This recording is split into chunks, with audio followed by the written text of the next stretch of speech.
तो basically metal और non metal chapter की इस नेक्स्ट वीडियो में हम पढ़ेंगे occurrence and extraction of metals के बारे में। तो जो हमारे पास सबसे पहली चीज़ है, जो मेटल होते हैं वो फ्री स्टेट और कंबाइंड स्टेट दोनों में मिलते हैं। वो मेटल जिनकी रिएक्टिविटी कम होती है, ऐसे मेटल जो होते हैं वो हमें नेटिव स्टेट यानी कि फ्री स्टेट में मिलते हैं। ऐसे मेटल्स को हम लोग नोबल मेटल्स भी बोलते हैं क्योंकि उनकी केमिकल रिएक्टिविटी बहुत कम होती है। जैसे हमारे पास एग्जाम्पल के लिए गोल्ड, सिल्वर, मर्करी, प्लैटिनम जो है वो हमें फ्री स्टेट में मिलते हैं। कुछ एक दूसरे मेटल्स हैं वो एक्टिव होते हैं, वो एयर, मॉइस्चर, कार्बन डाइऑक्साइड और दूसरे नॉन मेटल के साथ कंबाइन करते हैं और ये हमें ऑक्साइड, सल्फाइड, कार्बोनेट, हैलाइड और सिलिकेट की फॉर्म में मिलते हैं, यानी कि नेचर में ये हमें कंबाइंड स्टेट में मिलेंगे। अगर मैं नेचुरली अकरिंग मटेरियल की बात करूं तो मिनरल क्या होता है? मिनरल वो नेचुरली अकर होने वाला मटेरियल है जिसके अंदर हमारा मेटल या फिर उसके कंपाउंड प्रेजेंट होते हैं, और वो मिनरल जिससे हम इकोनॉमिकली हमारे मेटल को ऑब्टेन करते हैं उस मिनरल को हम लोग ओर बोलते हैं।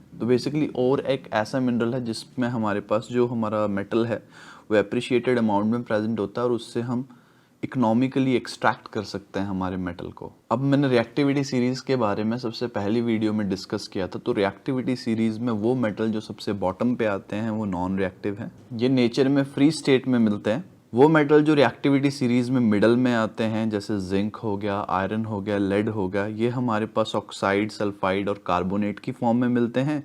वो मेटल जो हमारी रिएक्टिविटी सीरीज में टॉप पे आते हैं जैसे potassium, sodium, calcium, magnesium, aluminium, ये हमारे पास ऑक्साइड की फॉर्म में मिलते हैं क्योंकि जो ऑक्सीजन है वो हमारे पास नेचर में बहुत ही ज़्यादा प्रेजेंट है, इसलिए ये सारे के सारे मेटल जो होते हैं वो ऑक्साइड की फॉर्म में मिलते हैं। तो ये कुछ एक लिस्ट है हमारे पास मेटल की। जो नेटिव मेटल हैं यानी कि जो प्योर स्टेट में हमें मिलते हैं, फ्री स्टेट में मिलते हैं, वो गोल्ड, सिल्वर हैं। ऑक्साइड ओर्स में हमारे पास आयरन के ओर हैं, हेमेटाइट, एल्युमिनियम का, बॉक्साइट, टिन का है हमारे पास, कॉपर, जिंक, टाइटेनियम, इन सब के ओर प्रेजेंट हैं।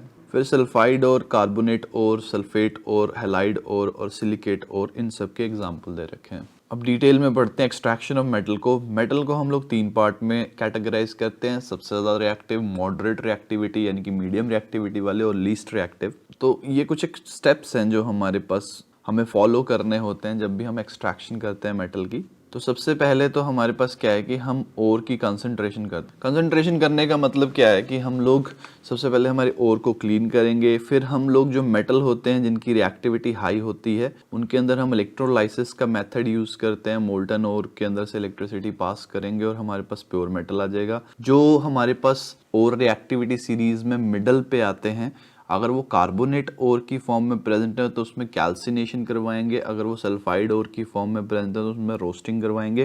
कैल्सिनेशन और रोस्टिंग दोनों का एंड प्रोडक्ट जो होता है वो मेटल का ऑक्साइड होता है। फिर बाद में हम इस मेटल के ऑक्साइड को रिड्यूस करेंगे यानी कि उसमें से ऑक्सीजन को रिमूव करेंगे और फिर बाद में प्यूरिफिकेशन करेंगे मेटल की। जो रिएक्टिविटी सीरीज में लोअर लेवल पे आते हैं वो एक्चुअली में most of the time sulphide ore की फॉर्म में प्रेजेंट होते हैं, और जो सल्फाइड ओर है उसकी हम रोस्टिंग करवाते हैं, फिर हमारे पास मेटल आएगा, बाद में हम इसकी रिफाइनिंग करेंगे। तो ये कुछ एक स्टेप्स हैं हमारे पास मेटल की एक्सट्रैक्शन के। तो सबसे पहले हम पढ़ते हैं कि हम कंसंट्रेशन ऑफ ओर कैसे करते हैं, हम ओर को फिजिकल मेथड से कैसे क्लीन करते हैं। सबसे पहले तो हैंड पिकिंग है। इसमें हम लोग क्या करते हैं, ओर के अंदर जो भी इम्प्योरिटीज हैं उनको हैंड पिक करते हैं और ओर को क्लीन करते हैं। दूसरा है हमारे पास वॉशिंग। इसमें हम ओर को क्रश करके छोटे छोटे पार्टिकल में कन्वर्ट कर देंगे और उसको स्लोप्ड सरफेस पे डालते हैं और उसके ऊपर हम लोग वाटर गिराते हैं। तो बेसिकली होता क्या है, जो इम्प्योरिटी होती है उसकी डेंसिटी कम होती है तो वो पानी के साथ बह जाती हैं और हमारे पास पीछे जो होते हैं और के पार्टिकल रह जाते हैं। Froth flotation process important process है। इसमें होता क्या है, बेसिकली हम लोग वाटर और ऑयल का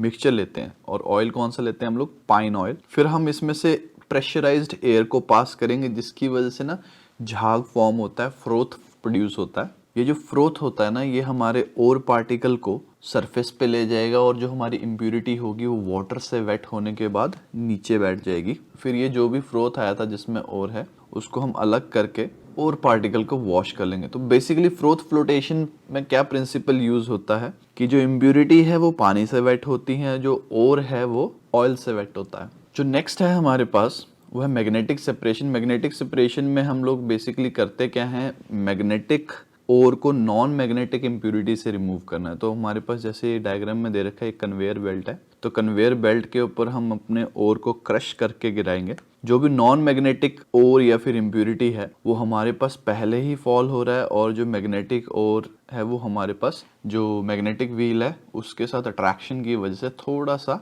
अलग जाके गिरेगा। तो बेसिकली इसमें हम लोग इलेक्ट्रोमैग्नेट्स को यूज करते हैं। अगर मैं एक्सट्रैक्शन की बात करूं क्रूड मेटल की ओर से, तो हमारे पास कंसंट्रेशन के बाद और ड्रेसिंग के बाद जो भी ओर आया है उसको हम लोग एनरिच्ड ओर बोलते हैं। और इससे हम लोग मेटल को एक्सट्रैक्ट करने के लिए सबसे पहले जो ओर है उसको हम लोग मेटालिक ऑक्साइड में कन्वर्ट करते हैं। फिर बाद में ये जो मेटालिक ऑक्साइड होता है इसकी रिडक्शन करवाएंगे हम, और हमारा जो प्योर मेटल होगा उसको ऑब्टेन करेंगे। तो एक्सट्रैक्शन जो है मेटल की, जैसे कि मैंने पहले बताया, डिपेंड करता है रिएक्टिविटी सीरीज में हमारा मेटल कहाँ पे अरेंज है। तो रिएक्टिविटी सीरीज हमारे पास अरेंजमेंट होती है मेटल की, जिसमें हम लोग मेटल्स को उनकी रिएक्टिविटी के हिसाब से अरेंज करते हैं। ये रिएक्टिविटी सीरीज जो है उसका एग्जांपल है लिथियम सबसे रिएक्टिव है, फिर potassium, barium, calcium, sodium, magnesium, aluminium, carbon, zinc, iron, nickel, tin, lead, hydrogen, copper, mercury, silver, gold, platinum. तो ये जो सारे के सारे हैं ना, ये हमारे पास रिएक्टिविटी सीरीज के पार्ट हैं। तो हमारे पास ऑलमोस्ट सारे सिल्वर तक, लिथियम से लेकर सिल्वर तक ऑक्सीजन के साथ रिएक्ट करते हैं। लिथियम से लेकर लेड तक डाइल्यूट एसिड के साथ रिएक्ट करते हैं। लिथियम से लेकर सोडियम, मैग्नीशियम तक वाटर के साथ रिएक्ट करते हैं। लिथियम से एल्युमिनियम तक जितने भी मेटल हैं हमारे पास, उनको एक्सट्रैक्ट करने के लिए हम लोग इलेक्ट्रोलाइसिस की प्रोसेस को यूज करते हैं, जो कि एक कॉस्टली प्रोसेस है। जिंक से लेकर कॉपर तक जितने भी हमारे पास ओर्स होते हैं वो ज्यादातर ऑक्साइड्स होते हैं। उनमें से हम मेटल को एक्सट्रैक्ट करने के लिए रिडक्शन को यूज करते हैं, जो कि एक इनएक्सपेंसिव तरीका है मेटल्स को एक्सट्रैक्ट करने का। तो बेसिकली अब हम जो है रिएक्टिविटी सीरीज के जो टॉप पे मेटल आते हैं उनको एक्सट्रैक्ट कैसे करते हैं उसके बारे में पढ़ते हैं। तो हमारे पास potassium, sodium, calcium, magnesium, aluminium जो है, तो हम कार्बन या कार्बन मोनोऑक्साइड को यूज करके सिंपल रिडक्शन से नहीं एक्सट्रैक्ट कर सकते, क्योंकि सिंपल रिडक्शन के लिए जो टेम्परेचर रिक्वायरमेंट होगी वो बहुत ज़्यादा होगी। तो ये जो एक्सट्रैक्शन है वो फिजिबल ही नहीं रहेगी, ये रिएक्शन बहुत ज़्यादा एक्सपेंसिव हो जाएगी। तो इस प्रोसेस को इकोनॉमिकल बनाने के लिए जो एक्टिविटी सीरीज में टॉप पे आते हैं ना मेटल्स हमारे पास, इनकी एक्सट्रैक्शन को इकोनॉमिकल बनाने के लिए हम लोग इलेक्ट्रोलाइसिस को यूज़ करते हैं। और इलेक्ट्रोलाइसिस जो है वो इनके एक्वस सोल्यूशन की नहीं करवाएंगे, बिकॉज अगर हम एक्वस सोल्यूशन लेंगे तो उसमें वाटर होगा, और हमारे पास वाटर जो होगा वो कैथोड पे डिस्चार्ज होने लग जाएगा as compare to metal ion. तो बेसिकली एक लौता तरीका क्या है कि हम लोग इन मेटल्स की मोल्टन फॉर्म में इलेक्ट्रोलाइसिस करवाएं। जैसे हमारे पास एग्जांपल है सोडियम क्लोराइड जो है, उसको हम लोग इलेक्ट्रोलाइज करवाते हैं स्टील कैथोड्स को यूज करके और ग्रेफाइट एनोड। तो स्टील की कैथोड होगी, ग्रेफाइट की एनोड होगी, और जो मेटल होगा वो डिपॉजिट होता है कैथोड पे, और जो क्लोरीन है वो लिबरेट होता है एनोड पे। तो बेसिकली कैथोड पे होने वाली रिएक्शन क्या है, जो सोडियम है, जो दो मॉलिक्यूल हैं सोडियम के, वो 2 इलेक्ट्रॉन गेन करेंगे और Na बनाएंगे। वहीं पर एनोड पे जो हमारा क्लोरीन होगा वो इलेक्ट्रॉन लूज करेगा। तो ये प्रोसेस है हमारे पास। तो कैथोड की तरफ को Na पॉजिटिव अट्रैक्ट हो रहा है, एनोड की तरफ को क्लोरीन अट्रैक्ट हो रहा है, और ऐसे हम लोग सोडियम को एक्सट्रैक्ट कर सकते हैं। अगर मैं रिएक्टिविटी सीरीज के मिडल की बात, तो हमारे पास जिंक, आयरन, टिन, लेड और कॉपर जो हैं, ये जनरली सल्फाइड और कार्बोनेट कंपाउंड की फॉर्म में प्रेजेंट होते हैं। तो इसीलिए रिडक्शन से पहले हम इन मेटल ओर्स को मेटल ऑक्साइड में कन्वर्ट करते हैं। हमारे पास जो सल्फाइड ओर हैं उसमें हम लोग रोस्टिंग की प्रोसेस को यूज करते हैं। तो बेसिकली हम कर क्या रहे हैं, जो हमारे पास मेटल सल्फाइड है उसको हम एक्सेस ऑफ एयर में हीट कर रहे हैं। जैसे हमारे पास लेड सल्फाइड है, उसको हम लोग ऑक्सीजन की प्रेजेंस में हीट कर रहे हैं, तो हमारे पास लेड ऑक्साइड और सल्फर डाइऑक्साइड आ रहा है।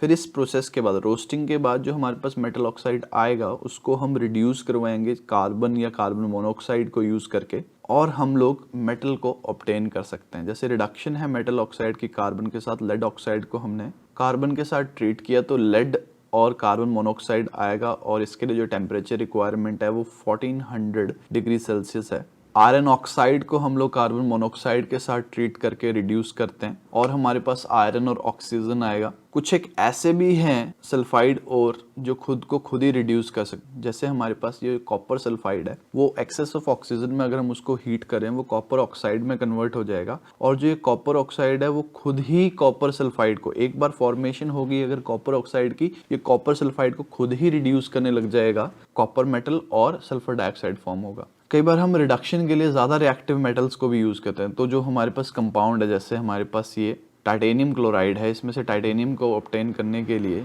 हम लोग इसको मैग्नीशियम के साथ ट्रीट कर रहे हैं और हमारे पास टाइटेनियम आ जाएगा और मैग्नीशियम क्लोराइड आ जाएगा, और इसके लिए हमें 8500 डिग्री सेल्सियस के टेम्परेचर की रिक्वायरमेंट होगी। वैसे हम टाइटेनियम क्लोराइड में से टाइटेनियम को ऑब्टेन करने के लिए सोडियम को भी यूज़ कर सकते हैं।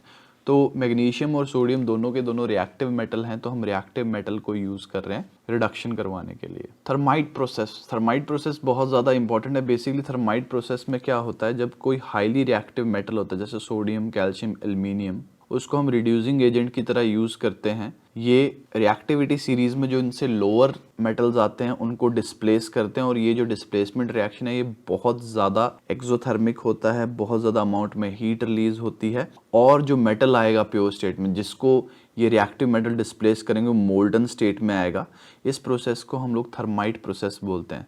तो जो रिएक्शन है बेसिकली आयरन ऑक्साइड का एल्यूमिनियम के साथ, जिसको हम लोग रेलवे ट्रैक को जोड़ने के लिए यूज़ करते हैं, उसको हम लोग थर्माइट रिएक्शन बोलते हैं। एक्सट्रैक्शन की बात करूँ अगर मैं बॉटम ऑफ एक्टिविटी सीरीज में, तो हमारे पास सिल्वर, मरकरी जो हैं ये हमारे पास बॉटम पे आते हैं। ये रिएक्टिविटी नहीं शो करते, ये ज़्यादा रिएक्टिव नहीं होते, इसी वजह से हमें फ्री स्टेट में भी मिलते हैं। इनके जो ऑक्साइड्स होते हैं, ये जो नॉन रिएक्टिव मेटल हैं, इनके जो ऑक्साइड्स होते हैं उनको हम रिड्यूस करवा सकते हैं सिंपली हीट करके। जैसे सिनाबार है हमारे पास, HGS है, ये मरकरी का सल्फाइड और है। जब हम इसको एयर में हीट करते हैं ये हमारे पास मरकरी ऑक्साइड में कन्वर्ट होगा, और फिर फर्दर इसको हीट करने पे हम डायरेक्ट मरकरी को एक्सट्रैक्ट कर सकते हैं। वहीं पर हमारे पास सिल्वर सल्फाइड है, उसका हम एक्वस सोल्यूशन लेते हैं। तो बेसिकली हमने किया क्या, हमने सिल्वर के सल्फाइड को पोटाशियम साइनाइड के सोल्यूशन में डिसॉल्व किया, और वहां से हमने सिल्वर के प्रेसिपिटेट ऑब्टेन किए, जैसे हमने उसको ट्रीट किया जिंक डस्ट पाउडर के साथ। तो ये कुछ एक मेथड थे एक्सट्रैक्शन के। हमने रिएक्टिविटी सीरीज में जो मोस्ट रिएक्टिव हैं उनकी एक्सट्रैक्शन के बारे में पढ़ा, जो रिएक्टिविटी सीरीज में मॉडरेट यानी कि मिडिल पोजीशन पे आते हैं उनकी एक्सट्रैक्शन के बारे में पढ़ा। हमने जो रिएक्टिविटी सीरीज में बॉटम पे आते हैं उनकी एक्सट्रैक्शन के बारे में पढ़ा। जो नेक्स्ट वीडियो होगी उसमें हम लोग प्यूरिफिकेशन ऑफ मेटल के बारे में पढ़ेंगे कि जब हमने एक्सट्रैक्शन कर दी उसके बाद जो हमारे पास मेटल आए हैं उनको हम कैसे प्यूरिफाई कर सकते हैं।